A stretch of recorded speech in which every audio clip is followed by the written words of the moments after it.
우리에게 주시는 하나님의 말씀은 빌립보서 1장 1절부터 11절까지의 말씀입니다. 신약 성경은 318쪽에 있습니다.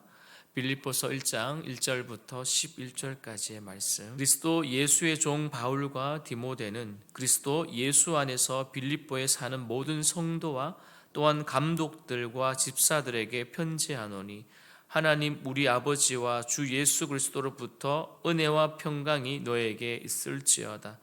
내가 너희를 생각할 때마다 나의 하나님께 감사하며 간구할 때마다 너희 무리를 위하여 기쁨으로 항상 간구함은 너희가 첫날부터 이제까지 복음을 위한 일에 참여하고 있기 때문이라.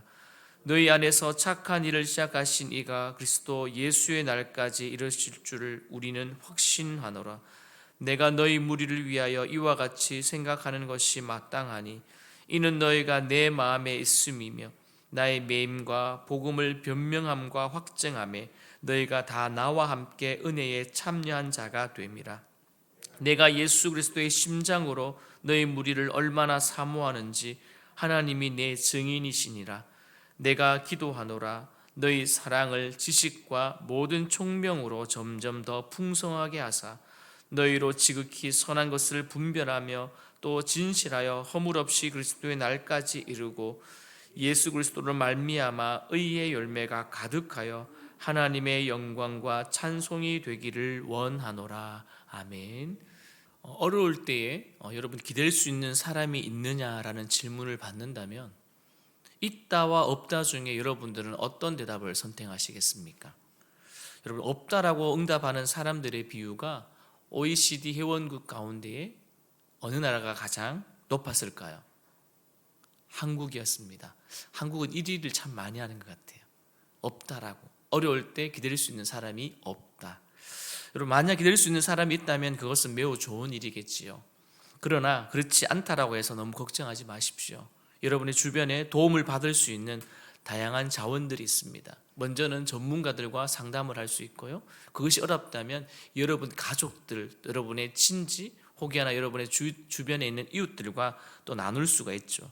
그것도 어렵다면 온라인을 통해서 다양한 커뮤니티나 아니면 자원들을 활용해서 요즘은 도움을 받을 수가 있는 것입니다. 여러분 빌립보서 여러분 옥중서신이라고 얘기합니다. 그리고 옥중서신으로 사도 바울이 로마에서 가택 연금을 하고 있을 때에 쓴 편지이고요. 놀랍게도 빌립보 성도들의 믿음을 독려하기 위해서 기록하고 있습니다. 자신은 감옥에 있는데 그것과 상관없이 여전히 복음적인 사역을 하고 있다는 것이죠. 먼저 빌립보의 위치를 보니까요. 그리스도 북부에 위치하였고 당시 알렉산더 대왕 즉 아버지인 빌립 2세가 자신의 이름을 따서 건설한 그 마게도냐의 하나의 도시였습니다. 그래서 그 도시는 일찍부터 상업과 더불어서 교역의 중심지로 번영이 이루었고요. 그리고 놀랍게도 BC 42년경에는 로마의 속주로 재건된 이후로부터 이곳에 태어난 사람들은 마치 로마에서 사는 사람들처럼 로마의 그 시민의 특혜를 누리며 살았던 사람들이었습니다. 마치 그런 것이죠.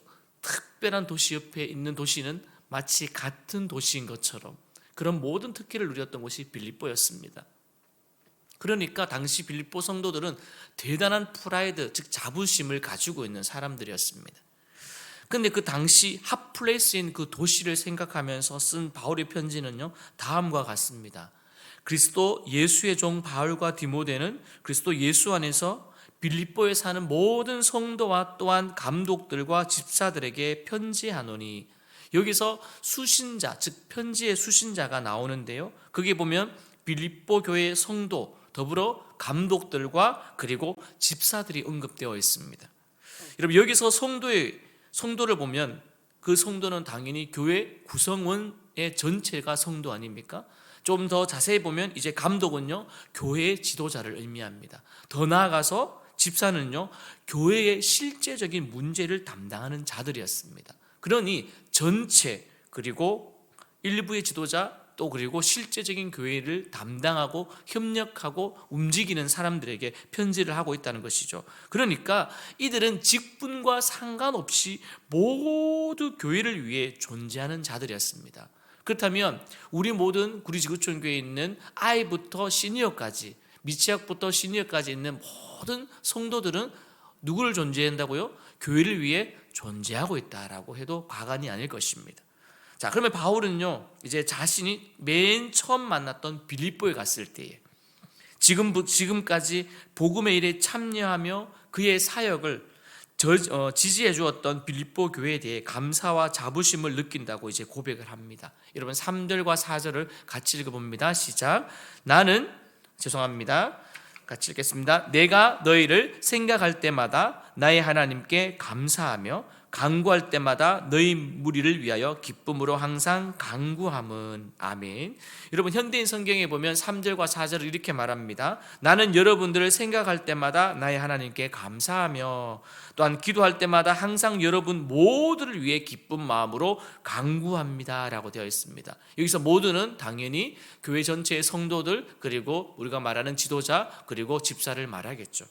여러분 성도 여러분, 그렇다면 교회가 존재하는 동안에는요, 참다운 동력이 계속 필요한 시대라는 것입니다. 누구 하나 뛰어난 한 사람만이 있어서 되어지는 게 교회가 아니더라고요. 부족해도 쓰임을 받을 수 있고요, 탁월해도 또 쓰임을 받을 수 있고요, 그렇지 못해도 쓰임을 받을 수 있고요, 준비해서 하면 되더라고요. 처음에는 못한다 해서 보조 목자로, 예비 목자로, 보조 교사로 왔는데 나중에 1년 뒤, 2년 지나다 보면 교사가 되어 있고 목자가 되어 있더라고요. 그러면서 6년, 10년을 하고 이제 내려놓더라고요. 여러분 그런 거 종종 보지 않습니까? 청년 가운데에도 만나서 이야기를 하다 보면 벌써 목사님 6년 정도 목자를 했어요. 처음엔 모르는데 그냥 아는 집사님이 잠깐만 와서 도와주면 된다 했는데 제가 목자를 하고 있어요. 이렇게 이야기를 하더라고요. 여러분 그렇게 배우는 거 아니겠습니까? 처음부터 다 준비해서 시작하는 분은 몇 되지 않습니다. 그렇기 때문에 오늘 바울은 그들을 생각할 때마다 어떻게 했다고요? 감사했고, 또 어떻게 해요? 간구할 때마다 기뻐했다라고 고백합니다.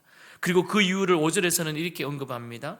너희가 첫날부터 이제까지 복음을 위한 일에 참여하고 있기 때문이라. 아멘. 여러분이 처음 그리스도를 믿었을 때부터 지금까지 기쁜 소식을 전하는데 협력해 왔기 때문입니다 라고 되어 있습니다. 그리고 실제적인 사건들이 언급되어 있지 않습니까? 마치 정말 바울이 2차 선교 여행 갔을 때 만났던 빌립보에서 만났던 누가 있습니까? 거기서 만났던 사람이 있어요. 실제적인 사건. 그것은 바울 일행이 빌립보에 도착해 복음을 시작하기 위해 만났던 루디아라고 하는 여인을 만났던 그 사건 여러분 기억하시죠? 그때 만나서 어떻게 했습니까? 자신의 집을 그녀는 개방했습니다. 그리고 심지어 그들을 섬겼습니다. 그래서 성경을 찾아보니까요, 이렇게 기록되어 있습니다.